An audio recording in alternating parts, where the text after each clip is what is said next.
व्यक्तिचित्रण पायल. ती बलवडीच्या त्या टेकाला एकटीच उभी राहिली होती. लांबूनच एखादी स्त्री अनोळखी पुरुषाच्या गाडीला लिफ्ट कशी काय मागू शकते? कारण ती एक 100 मीटरवरूनच मला हात करत होती. वेळ साधारण दुपारी 1ची असावी. एखाद्या स्त्रीनं लिफ्टसाठी हात केला तर सर्वसामान्य पुरुष जो कुटुंबवत्सल असेल व स्वतःला थोडासा सज्जन समजत असेल तर घाबरणारच. माझी अवस्था तीच झाली. बरं, एखादी स्त्री रानावनात गेली असेल तर घरी जायला हात करतही असेल, पण बापरे, ही तर खूप तरुण दिसते. माझी गाडी अगदी जवळ आल्यावर ती एकदम आडवीच आली. तिनं शिफॉनची लाल रंगाची सोनेरी बॉर्डर असलेली साडी नेसली होती. त्यावर मिनी सिल्व्हज मॅचिंग असलेलं डीप नेक ब्लाउज घातलं होतं. स्वैर सोडलेल्या झिरझिरी पदरातून तिची कमनीय कंबर दिसत होती. साडी बरीच लोवेस्ट नेसल्यानं एखाद्याला वेड लागावं. निमुळते हात, लांब सडक बोटं, वाढलेल्या नखांना नेलपेंट लावलेलं, मधल्या बोटात एक मोठीशी खड्याची अंगठी व इतर बोटात नाजूक छोट्या वेगवेगळ्या अंगठ्या. डाव्या हातात ब्लॅक कलरचं चकचकीत घड्याळ, उजव्या हातात हिऱ्याचं ब्रेसलेट, पायात पेन्सिल हिल्सचं सँडेल व छुंग छुंग वाजणाऱ्या पैंजणाचा आवाज करत गरकन मान डावीकडे वळवली.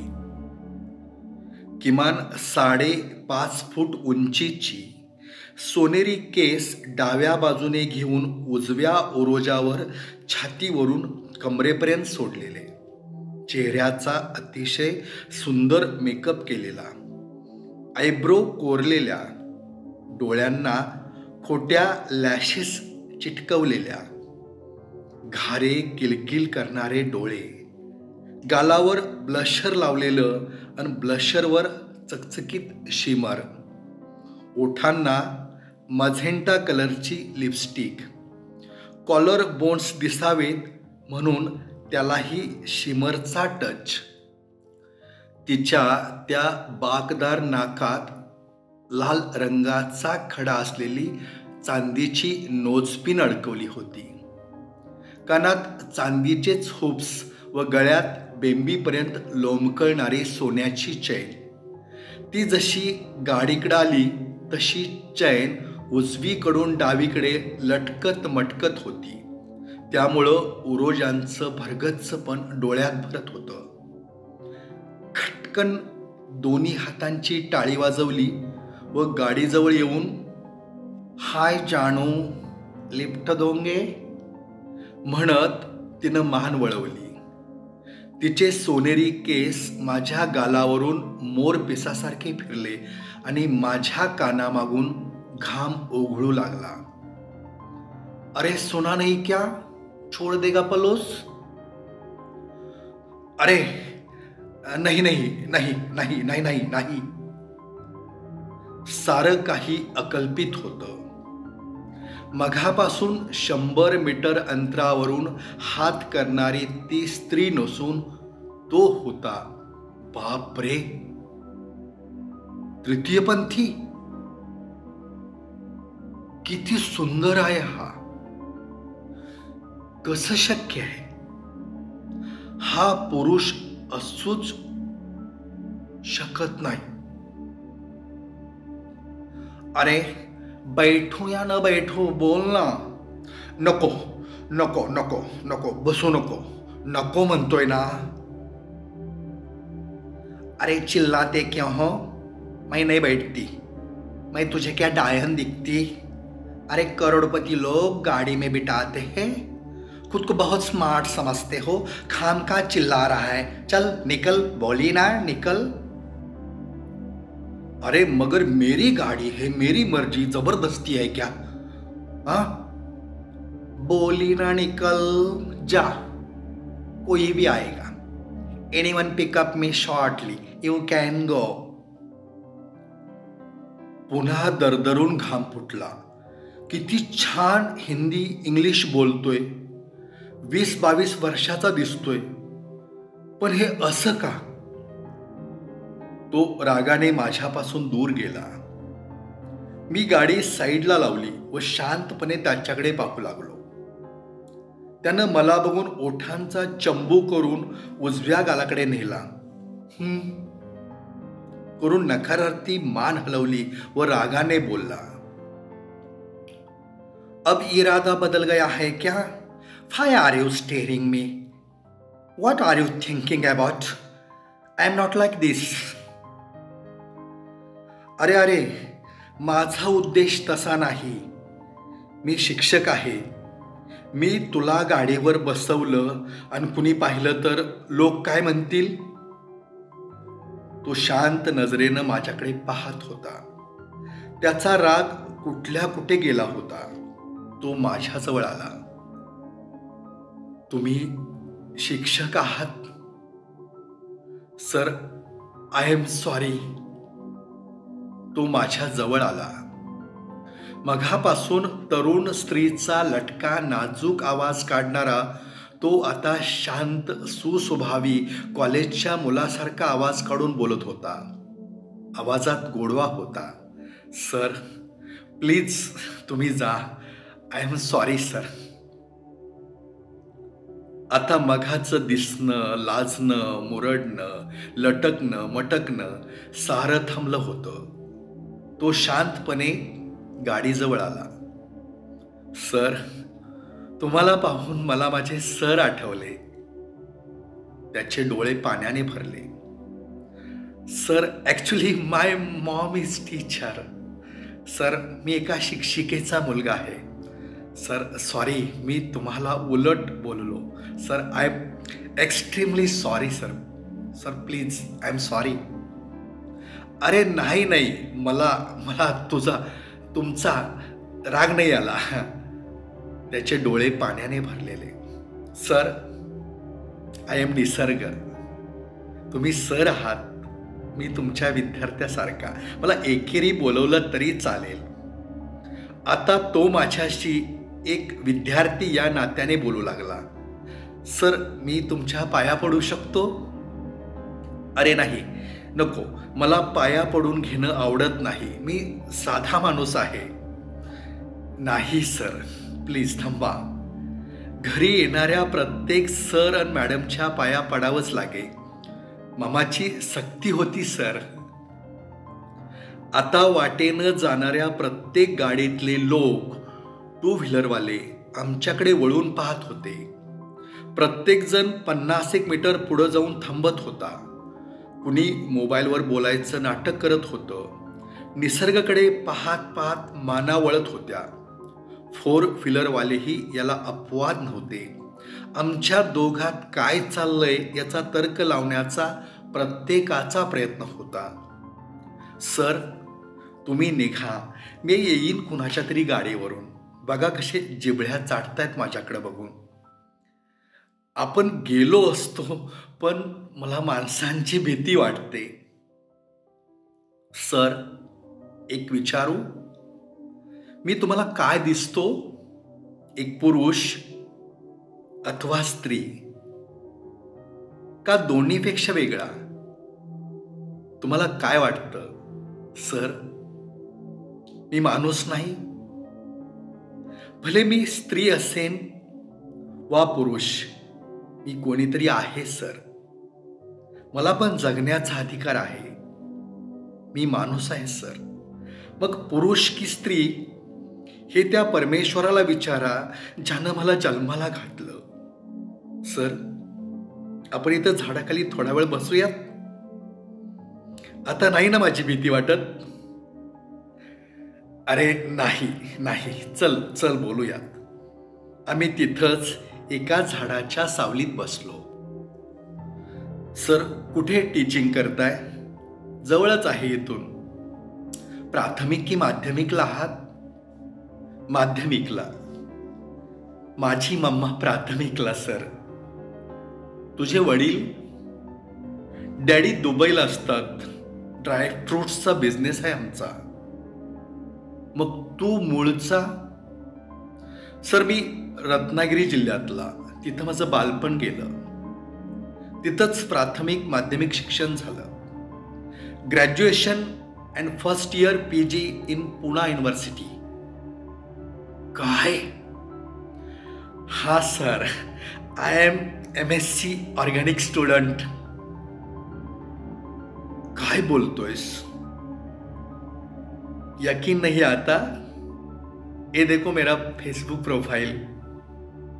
तो जे सांगेल ते मी वेड्यासारखं ऐकत होतो, पाहत होतो. त्याच्या फेसबुक प्रोफाईलवरती त्याच्या सुंदर फोटोखाली निसर्ग असं लिहिलं होतं.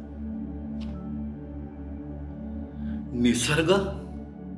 हा सर, ऍक्च्युली मम्माला निसर्ग खूप आवडतो, म्हणून तिचं माझ्याबद्दल हे मत होतं की मी निसर्ग नाव ठेवणार.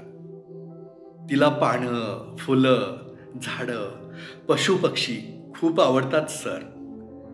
शी would not like chemical on the farms. So तिच्या खुशीसाठी मी हा सब्जेक्ट घेतला सर.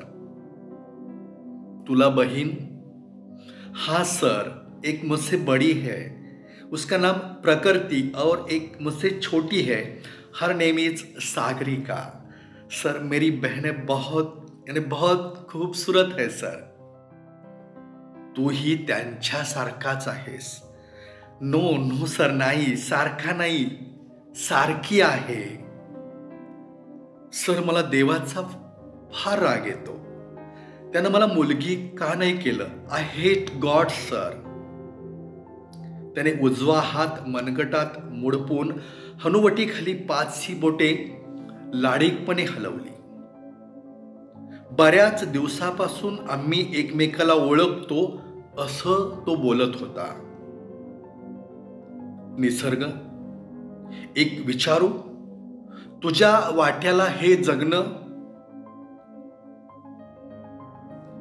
सर, 9वी पर्यंत मी इतर मुलासारखाच होतो. त्यानंतर मला मुलीसारखं राहावं वाटू लागलं. माझ्या शरीरात मला वेगळेपण जाणवू लागलं. मला असं वाटू लागलं की मी मुलगा नसून मुलगी आहे. मला मुलींशी बोलायला, त्यांच्यात खेळायला, त्यांचे कपडे घालायला, मेकअप करायला आवडू लागलं. या गोष्टी मम्माला अजिबात आवडत नसत. मग ती मला रागवायची, कधीतरी रागाने चापट मारायची. पण मला मुलीसारखंच राहावं वाटायचं. कॉलेजला गेल्यावर माझ्या चालण्यात, बोलण्यात बदल जाणवू लागला. ही गोष्ट आता बऱ्याच जणांना कळू लागली की मी तो नसून ती आहे. मग सिनियर मुलांना माझी चेष्टा करू लागली. जबरदस्तीनं पकडून मला किस करू लागली. मला एकट्याला पकडून झोंबू लागली. मला समजेना आयुष्य कसं जगायचं. डॅडी एकदा दुबईहून आले. त्यांनी मला खूप मारलं. बऱ्याच वेळा वाईट विचार मनात यायचे, हे जग सोडून जावं. पण सर, सांगा ना, घर सोडून कुठं जायचं? बहिणी खूप चिडायच्या, त्रागा करायच्या. तू घर में मत रह, निघून जा, कुठंही जा. मम्मा मात्र रात्रंदिवस काळजी करायची, रडायची. परमेश्वरानं आमचा विश्वासघात केला असं म्हणायची. शाळेतले शिक्षक व काही शिक्षिका तिलाही टोचून बोलायचे. निसर्गाबद्दल ऐकतोय ते खरं आहे का? ती घरी येऊन हमसून रडायची. सर, त्यानंतर 2 वर्षे अशीच वाईट गेली. मी 12वीला होतो. प्रकृतीला बघायला मुंबईहून पाहुणे आलेले. मुलगा एअरफोर्समध्ये होता. प्रकृतीनं फॅशन डिझायनिंग केलंय. पाहुण्यांना ती पसंत पडली. पुढं काय झालं? पुढं काय? सारं ठरलेलं, दागिने, कपडे, मंगल कार्यालय, पत्रिका, सारं सारं. पण कुणीतरी सांगितलं, मुलीचा भाऊ छक्का आहे. लग्न आदल्या दिवशी मोडलं. प्रकृती खूप रडली. तिला मुलगा फार आवडला होता. त्या रात्री मी घराच्या बाहेर पडलो. मम्मा मात्र निसर्ग निसर्ग ओरडत रेल्वे स्टेशन पर्यंत आली. मी आहे त्या कपड्यानिशी मुंबईला गेलो. तिथून पुण्याला. आज 4 वर्षे झाली गावचं घरचं तोंड पाहिलं नाही सर. आणि या जन्मात तर आता पुन्हा नाही. मला शिक्षण घ्यायचं होतं म्हणून पुण्यात आलो. पडेल ते काम केलं सर. माझ्या दिसण्यानं मला पुण्यातल्या प्रसिद्ध जुमियाना बेकरीत जॉब मिळाला. सॅलरी भरपूर, नाईटला जॉब, डेला कॉलेज. मम्माला आवडायचं म्हणून मी BSc ऑर्गॅनिक केलं. MSc फर्स्ट इयर कधीतरी अटेंड करतो. सर आता शिक्षणात मन नाही लागत. मग तू इकडे केव्हा आलास? सर इथे माझे गुरु राहतात. त्यांना भेटायला यावं लागतं. सर या जगण्यात मला इक्वल आणि सिक्युअर वाटतं. मी माझी लाईफ एन्जॉय करतोय. मला जगाशी काही देणं घेणं नाही सर. निसर्ग तुला मम्मा, तुझे वडील यांची आठवण येत नाही? सर एका प्रश्नाचं उत्तर द्याल? या जगात खरंच कोणी कोणाचं असतं का हो? प्रत्येक जीव स्वतंत्र असतो. ज्याचं दुःख त्यालाच भोगावं लागतं, अगदी अंतिम क्षणालाही. माझ्या कुटुंबानं माझी अवहेलना केली. समाजानं मला भोगायचा प्रयत्न केला. माझ्या घरात मी उपरा झालो. बहिणी मला टोचून बोलू लागल्या. वडिलांनी नाकारलं. मम्मालाही नाइलाजानं मला दूर करावं लागलं. मी असा आहे यात माझा काय दोष? माझा दोष नसताना मला ही शिक्षा का? एवढ्या लहान वयात केवढा प्रगल्भ बोलतोयस तू? सर परिस्थितीनं सारं काही शिकवलंय.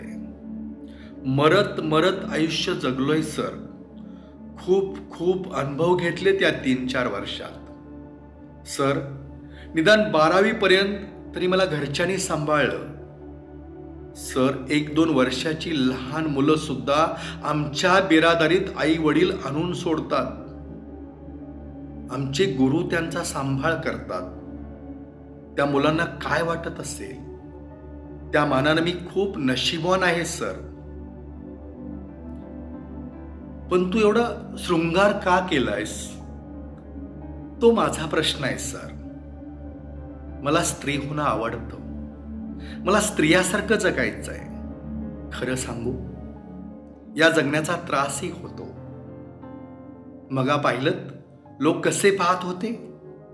लोक खूप घाणेरडे वागतात, कसंही बोलतात, घाणेरडे हावभाव करतात. बऱ्याच पुरुषांना माझ्याबरोबर सेक्स हवा असतो.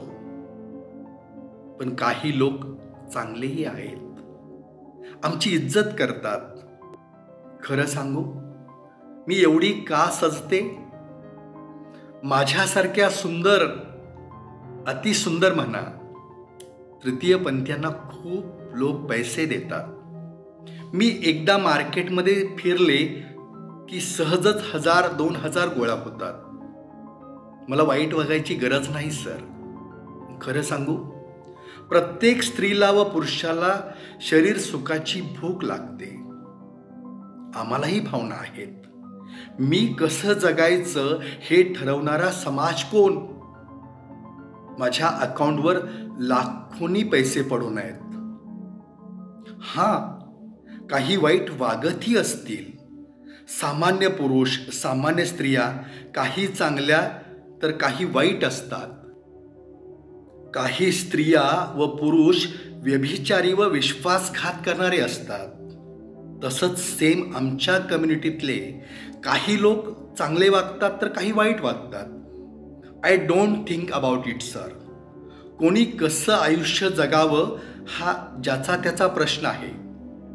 नैतिकतेच्या गप्पा मारणारेच सर्वात जास्त घाणेरडे असतात. चारित्र्य, शील, नैतिकता, संस्कार हे फक्त भाषणबाजीपुरतं. गेल्या 4 वर्षापासून अनुभवतोय सर. एकही पुरुष असा नाही की ज्यानं मला सेक्सच्या नजरेतून पाहिलं नाही. क्वचित एखादा सर. माझ्या कॉलेजची मुलं ज्यांनी मला बेस्ट फ्रेंड म्हणून ॲक्सेप्ट केलं. बाकी सब बकवास आहे सर. शरीरानं राहिलं नजरेनं पाप करणारे पावलोपावली भेटतात व तेच नैतिकतेच्या गप्पा 4 चौघात मारतात सर. निसर्ग, आता कुठे राहतोयस? काय करतोस? आता अजून 1 महिना सांगलीत आहे. आम्ही 5 जणी मिळून राहतो. राहायला घर सुद्धा भाड्यानं कुणी देत नाही. राहतो कसं तरी. पुण्यातल्या माझ्या काही मित्रांनी व मी मिळून निसर्ग फाउंडेशन नावाची एक NGO रजिस्टर केली आहे सर. या संस्थेमार्फत पर्यावरण रक्षणाचं काम करतो. Greta Thunberg is my idol sir. जिथे कुठे यात्रा असेल तिथे जाऊन साफसफाई करतो. केर कचरा एकत्र करतो. सर, यात्रेत हजारो नव्हे लाखो दारूच्या बाटल्या आम्ही लोक एकत्र करतो. लोक प्रचंड दारूच्या बाटल्या फेकून देतात. त्या मोकळ्या बाटल्या आमचं फाउंडेशन जमा करतं. एका यात्रेत आम्ही 50 हजार बाटल्या एकत्र केल्यात सर. त्या रिकाम्या बाटल्या विकून आमचं फाउंडेशन अनाथालयास मदत करतं. वेश्यांच्या मुलामुलींना शिक्षणास मदत करतो. पुण्यात वेश्यांच्या मुलामुलींचे सर मी क्लास घेतो. Sir, this is my idea. निसर्ग, यू आर ग्रेट. निसर्ग, मी तुला काय समजलं आणि तू काय आहेस? पुन्हा त्याचे डोळे पाण्याने भरले. सर, तुम्हाला पाहून मला माझे सर आठवले. मनमुराद हसवायचे. खूप छान टीचिंग करायचे. बऱ्याच दिवसापासून फारसं कुणाशी शेअर केलं नव्हतं. पण का कुणास ठाऊक तुम्ही मला माझे सर वाटलात. ओके सर, मी निघते. त्यानं रस्त्यावरच्या एका 2 व्हीलरला हात केला. हाय जानू, लिफ्ट दोगे? निसर्ग. सर, निसर्ग कोकणातच राहिला. तो इथं नाही दिसणार. इथे फक्त मी, पायल. माझं नाव पायल. या घाट माथ्यावर पैंजनाचा छुम छुम आवाज करत अवखळ वाऱ्यासारखी पायल मी. तिच्या, त्याच्या, पुरुषाच्या, स्त्रीच्या, माणसाच्या पाठमोऱ्या आकृतीकडं पाहत होतो. पाठमोऱ्या आकृतीकडं पाहत होतो. धन्यवाद.